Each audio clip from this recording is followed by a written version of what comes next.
Donc la méthode Angine, d'abord, c'est avoir un objectif clair, des objectifs clairs. On sait combien de logements on veut produire et notre objectif, c'est de produire des logements en quantité suffisante pour les années qui viennent. On a cet objectif et on doit absolument s'y tenir ou en tout cas l'atteindre le mieux possible, le plus près possible. La deuxième composante de cette méthode, c'est du pragmatisme.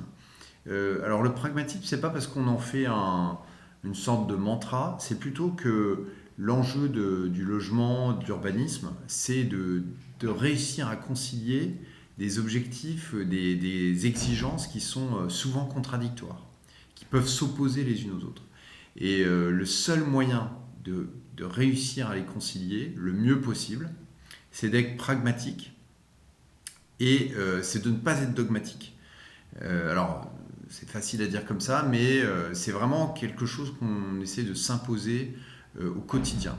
Et puis un troisième aspect qui est important aussi, c'est d'avoir une façon de travailler qui est de privilégier autant que possible les circuits courts. Alors c'est pas toujours évident parce qu'on a besoin, c'est des dossiers parfois souvent complexes qui nécessitent de prendre un peu de recul, d'analyser les choses. Mais néanmoins, il faut quand même qu'on préserve une proximité dans les échanges entre tous les opérateurs, que ce soit les techniciens côté public, que ce soit les différents acteurs de la filière, de la chaîne de l'acte de construction et de production du logement, avec au cœur de cette chaîne, bien sûr, les promoteurs et les bailleurs.